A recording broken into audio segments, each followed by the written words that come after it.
Merry Meet Fairy Souls, it is Niina and you are watching Fairy Chamber channel. I'm super excited about this video's topic, which is going to be mermen. Go to YouTube and it's quite rare to find any videos about mermen, so it's about time to make more of them. When we think about merfolk, most of the time people just think about mermaids, women with fish tails. And obviously there is also mermen, and mermen have always existed in the mythologies of different people around the world. I did an experiment recently and I highly recommend you guys doing that as well if you are interested. I went to Google and I did research on the word mermaid, and the amount of hits that I got was 321 millions. And I did the same with the word merman and I got 7,370,000 hits. So with the word mermaid I got 300 million hits than with the word merman. This still tells a lot about the way people see genders in Western countries. You can really find mermen from different myths around the world when you just keep looking, because every time when there is a group of mermaids in one culture, in some mythology, there is also mermen among them. When we are speaking about the sea folk, the stories told about merfolk, they tend to focus on the mermaids, they tend to focus on the female. Maybe it's just something that people have found more attractive, just seeing women to be more seductive than men. Of course there is exceptions to this, like Näkki in Scandinavian mythology, who is the handsome male character who seduces women. But you know, this varies in many countries and in cultures. But definitely you can find mermen from all over the world. For example, in Greek mythology, mermen, they were described to be very muscular men with green hair and green beard. Very muscular because that was the whole beauty standard for men in ancient Greece. There was also a legend told about a merman called Clausius who was completely blue. In Irish mythology, mermen, they tend to be greenish. They have long green hair. They have big pointy green teeth like they are sea vampires, and they have red like snouts. Greek mythology, there was also Tritons, and Tritons, they are very famous in Greek mythology. They're in very high level in the scale of mermen. That's because Triton, the first Triton, was the son of the god of the sea, Poseidon, and all the Tritons, they were Poseidon's bodyguards. They were really his army. And it was thought that Tritons, they were a bit more leopard than the other Greek mermen. They had green hair, they also had green, very fine scales, they had very rough hands. It was rough like the surface of a seashell. Their tails, they were similar to the dolphin tails. Dolphins themselves, they were also sacred animals to Poseidon. And there was not only Tritons in Poseidon's court, there was also female Tritons. They were called Tritonettes, and they were similar to Tritons. They had the dolphin tail also. They also had the green hair and they had the fine scales. And both Tritons and Tritonettes, they had little breathing organs just below their ears. In Scandinavian mythology there's Havman, which means the seaman, because Hav, that's the sea in Swedish, if I remember right.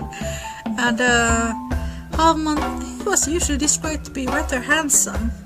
And this is the same with the Nikken, which is like a Scandinavian water demon. He was described to be very handsome and very musically talented.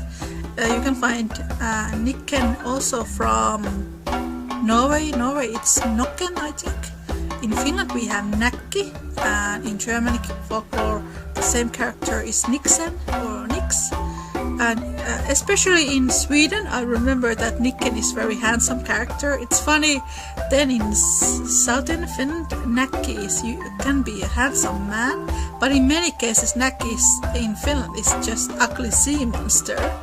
I think it has got more influences from Russian mythology and Slavic sea monsters in Finnish mythology, but it's really funny because that mythology also varies depending where in Finland you are. It's pretty much the similar character anyway, so I'll use the Finnish name now. Näkki in the Scandinavian context was a handsome young man, a water demon, who was very good at playing violin, and with that music he seduced young women to the water and then he drowned them.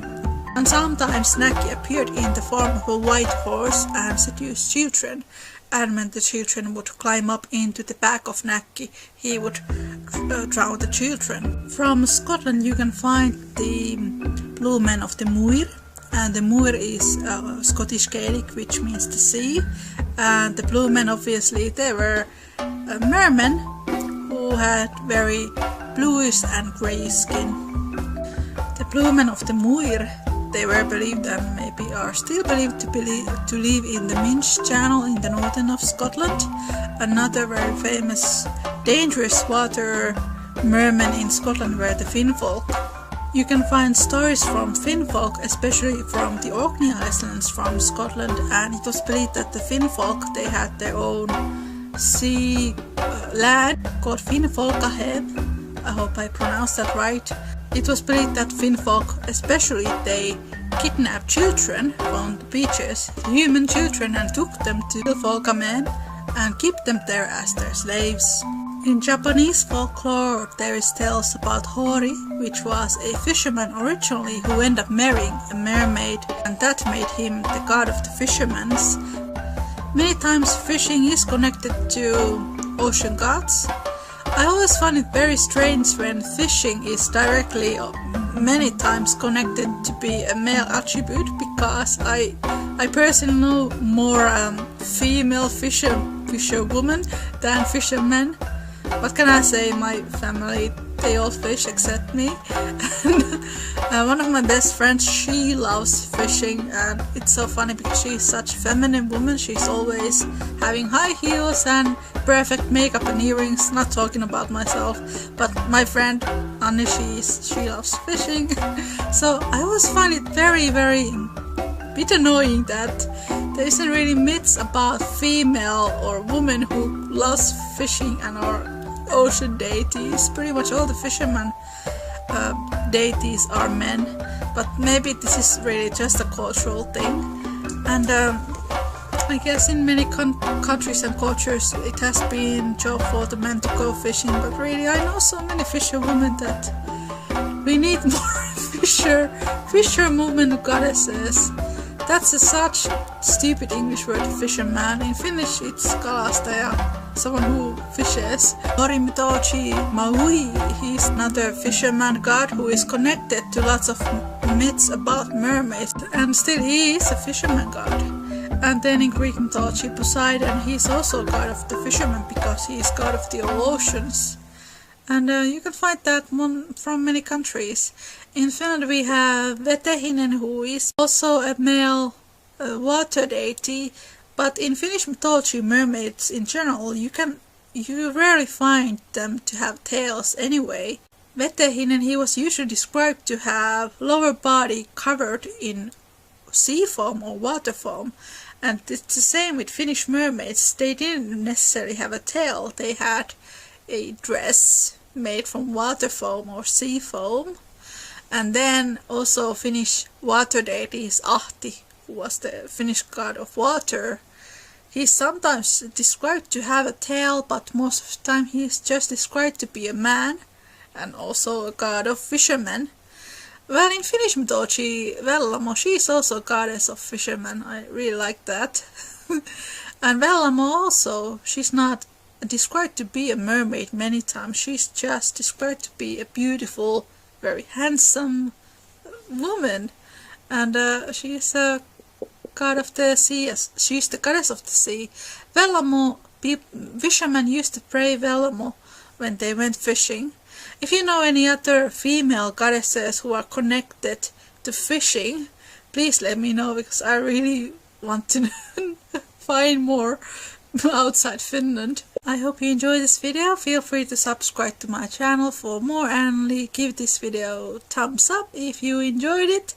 I will see you on my next video. Take care and bye!